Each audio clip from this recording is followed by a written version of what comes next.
Dear students, today we are going to discuss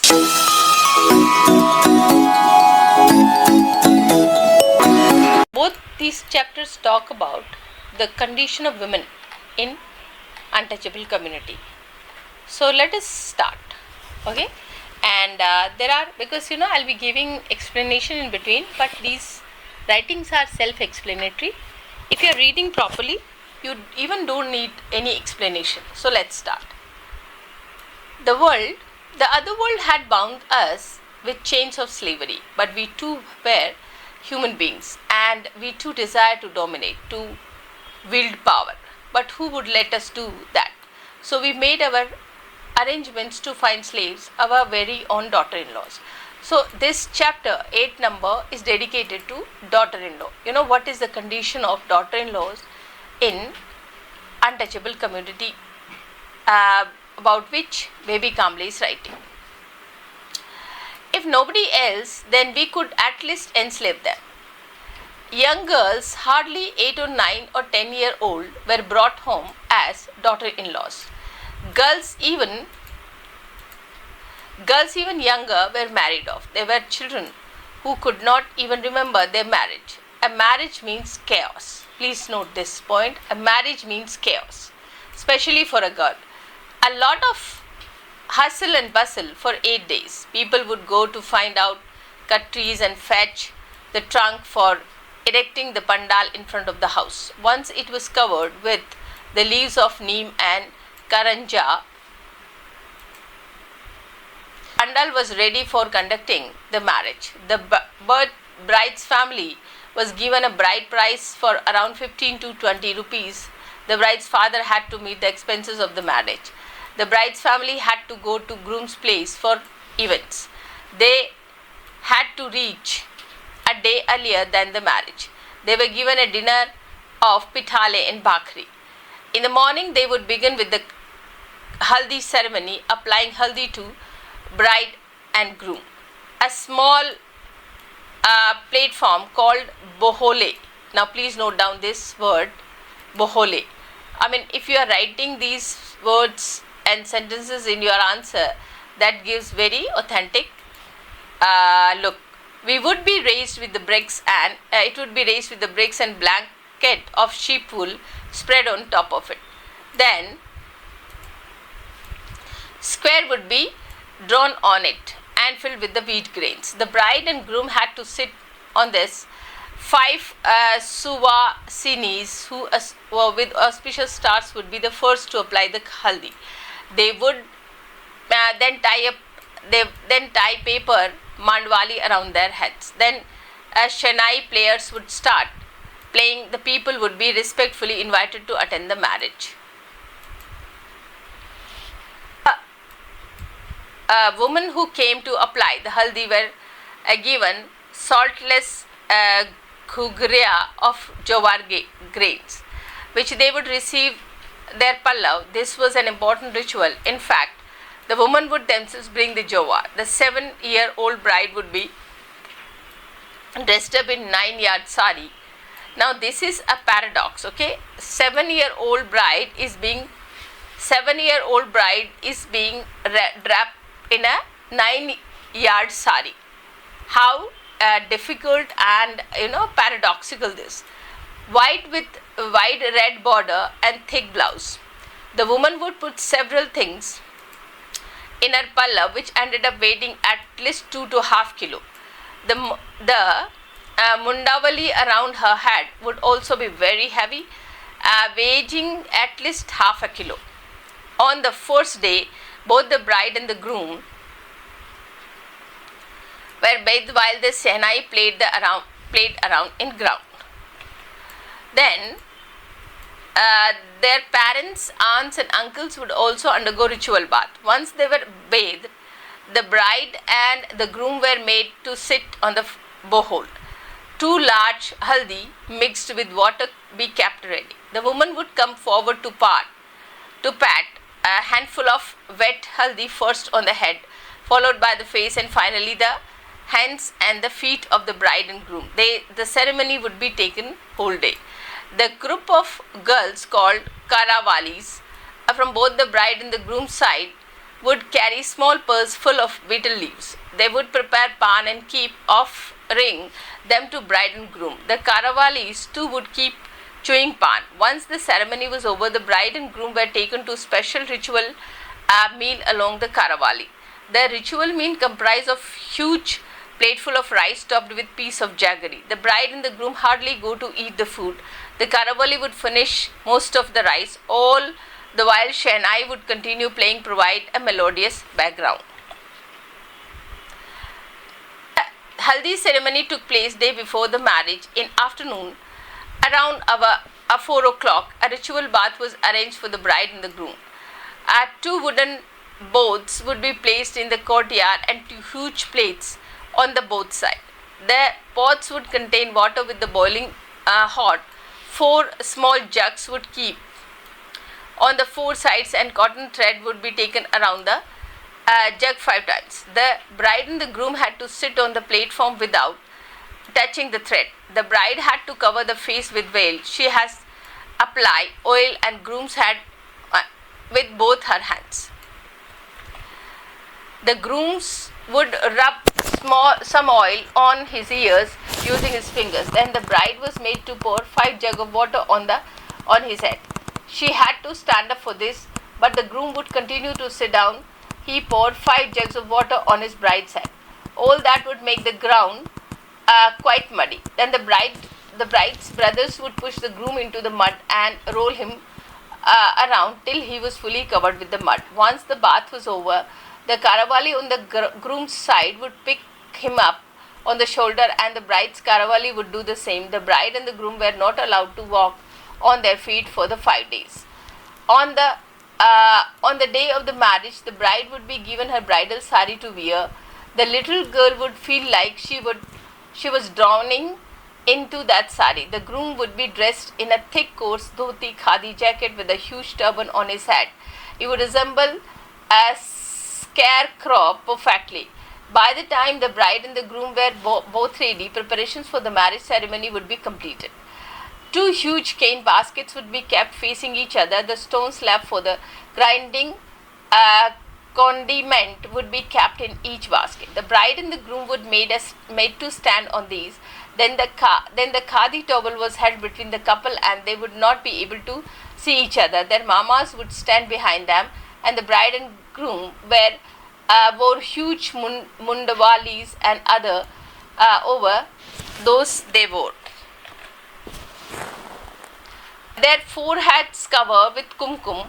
Ones could not even catch a glimpse of the bride and groom as the poor creatures would be literally buried under all this weight. All guests would then be given rice grain and would colored with haldi and akshata to shower the couple at the time of marriage.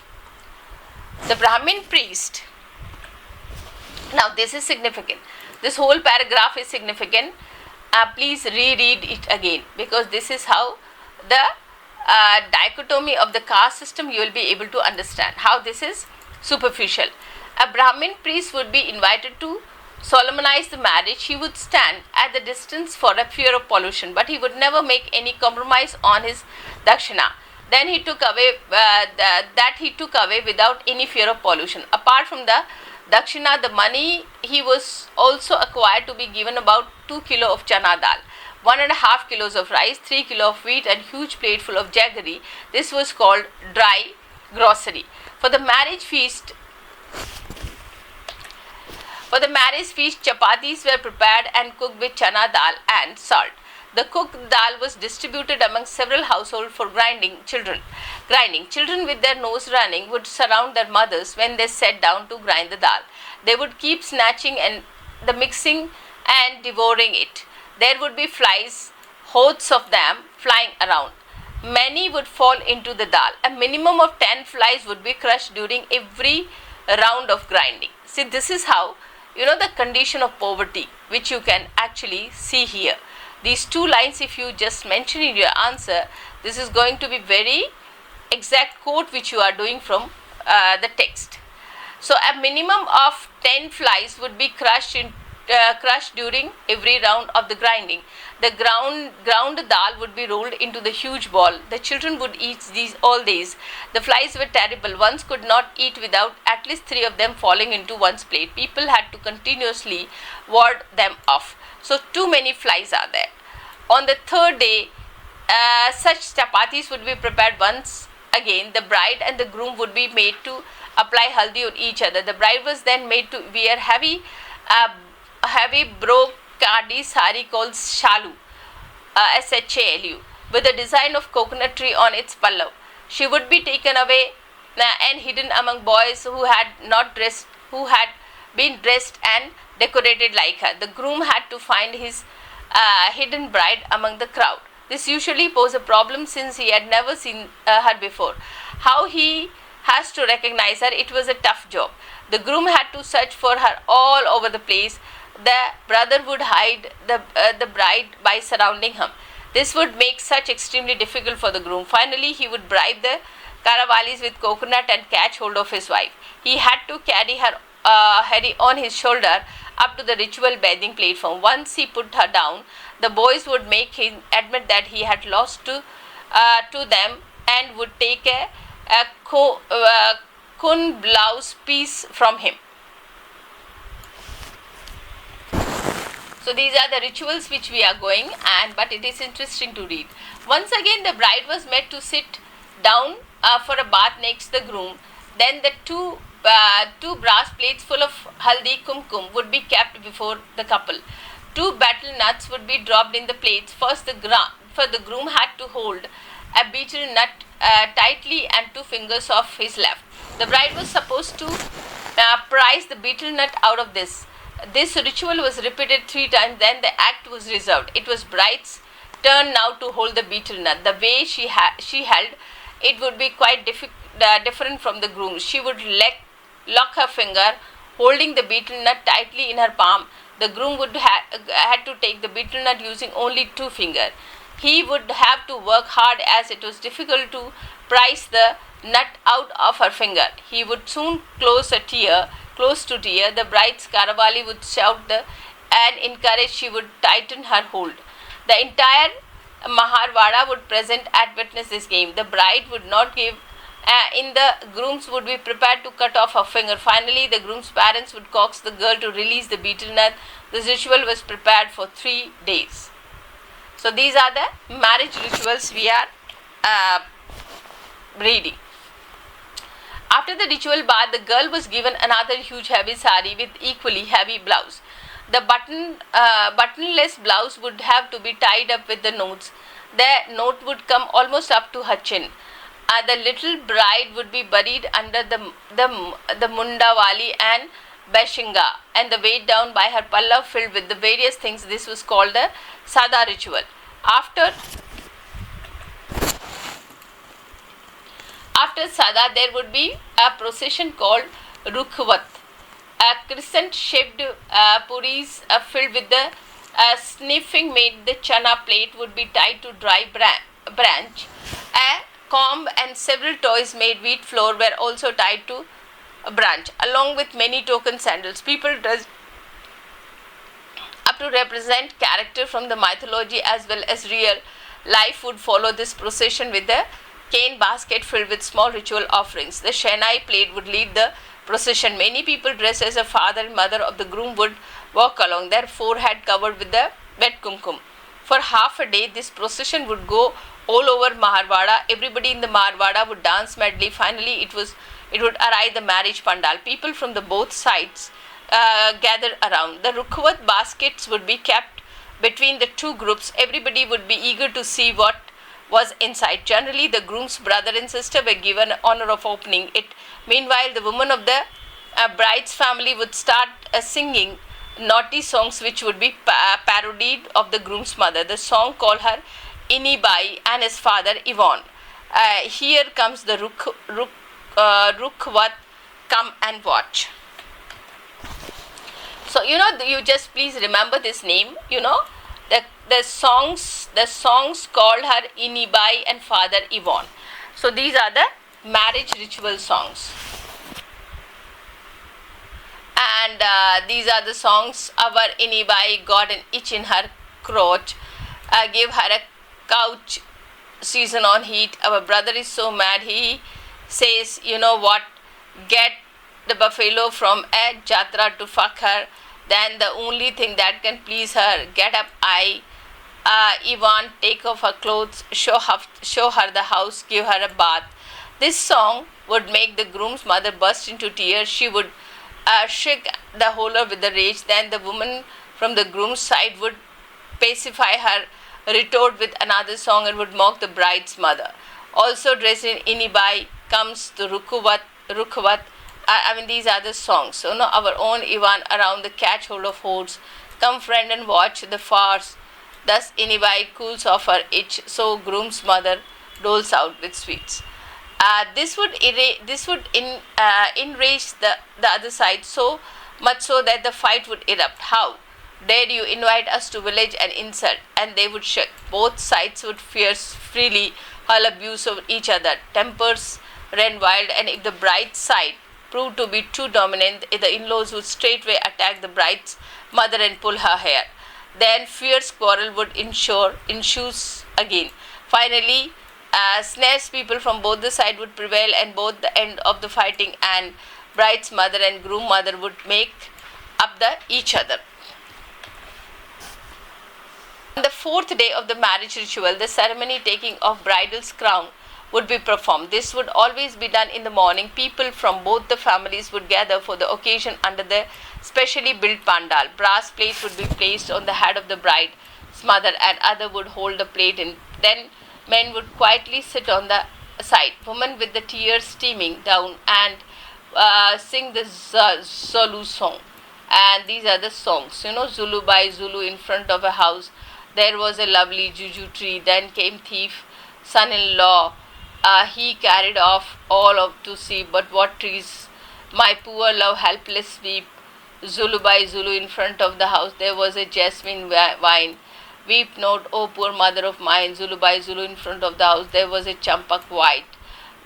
Weep not, O poor father of the mine. Zulu by Zulu, flock of the birds have flown away out of straits.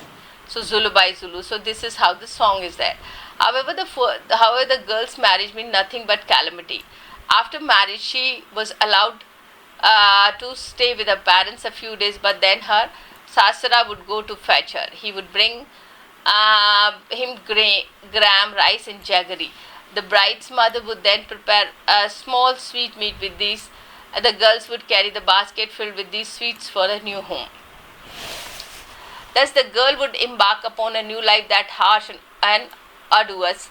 She was a very young girl, a child really, still immature. Yet the poor child had to break all the ties of the love and to go her in-laws' house to lead the married life without even knowing what the husband meant and what would be given. Brides in those days were no vehicle, and when the cock crow early in the morning, the sasra would start in daughter-in-laws on the foot and took 3 to 4 days to reach home. Even if the place was closed, they invariably would have to walk for the entire day.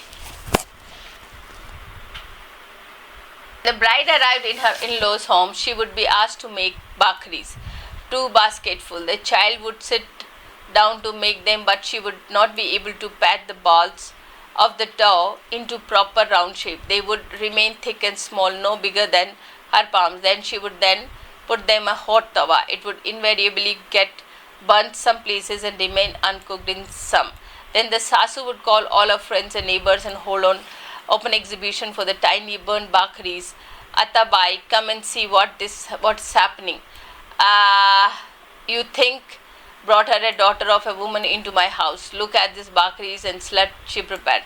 She can even a few bakris properly. Oh well, what can be expected from this daughter of dons? The child would not even allow to sleep. When the cock crowed at the 3 morning, the sasu would wake up, dragging her by her hair. She would make her clean grinding stone and would sit to grind some jowar with her. But almost immediately the sasu's newborn baby would wake up and start crying. Then the sasra would yell, come here, this Dhondia is crying. Come and stop wailing. Leave grinding to her, otherwise, when will she learn? The Sasu would promptly get up from mill and go back to sleep, nursing her baby. The young girl had to continue with her work, and tiny hands often could not pull heavy stones, and she would leave to stop frequently. Her palms would get blistered, and later they would harden. After the grinding was done, she would be sent to a river as small vessels of fresh water. When this was done, she had to sit down to make bakaris. If the bakaris weren't perfect, her Sasu would examine the kneaded flour and slap the girl on the face and unbagged bakaris, pinch her cheek, shower a million of abuse on her, and tell so she's good married off. And this know how only to run after a pot maker's donkey. She teach. I mean, this is all abuse is being hurled on the daughter-in-law. Then she would mourn her fate loudly and go to the voices drench itself, would not even dare to call dog or hen in our laws, house by name, whatever, and address these animals respectfully. Even we kick them. We would get a Sasu as nice me and pampered brat. Lift the plate on your lap and eat, and you are like beast and made eating so simply out of control. Then the poor girl had to endure the abuse of everybody in the house, including her haughty sister-in-laws and her lousy brother-in-laws. By the time she finished all the work, it would be 1:30 in the afternoon. By then, the bakaris would have been eaten. All that left would be half-burnt, half-baked bakaris she herself had made up, and she would then eat them. She would steal some salt with kitchen and when her Sasu was not looking, and hide in her sari. The Maha daughter-in-law experienced one's comfort, however. There was no pot in the house to clean and no clothes to wash. This is a very paradoxical. So the Maha daughter-in-law's experienced one comfort, however. There was no pot in the house to clean and no clothes to wash, because there was not even enough to rag to wear. So this is a very significant point. Please note it down. This pronounce chilled the heart of women and made them tremble with fear. They would hastily apply kumkum and kaldi and process forehead of all her. Amidst this chaos, the poor daughter-in-law would tremble like a leaf and petrified, unable to single word. She would watch the people around her with sinking heart. The furious husband would beat her up and drive her out of the house, and this was easy prey. So the husband has beaten her. Then the making things worse, woman would become possessed, and then she would start chanting, because of my blessing that would save from this woman. This woman is evil, present in our house, and even trust her, that you too forget your God. So this is how that daughter-in-law is being abused and tortured. The neighborhood woman would simply love such conspiracies and provide some excitement for their family uneventful lives, and would gather in front of the tortured girl and wanted to kill whole family. She shouted she didn't attempt to stab her family in front of her. So this is how, if you just read it, it's all how daughter-in-law is being punished. The daughter-in-law finished grinding the jawar, and Sasu would send her to fetch water. Sasu would whisper and that Sirangya follow her to river and whistle her, keep her under your thumb, otherwise you will be disgraced in public. And then Sasu would grind home and bangles and mix them. So this is a very painful situation. When the daughter-in-law is gone, the Sasu would grind these glass bangles and mix them with the flour, and then she would name her daughter-in-law. So daughter-in-law, in return, she would be asked to make bakaris with that flour, and the Sasu would put a piece in bakri into her mouth and spit it, and then she would go to the house, and then this woman, this daughter-in-law, want to kill us. So these are the conspiracies made by the mother-in-law, and this is of how they were able to make the life hell of that small daughter-in-law. So that's why on the basis of this chapter we can say that how the Dalit patriarchy exists and how the women are being tortured.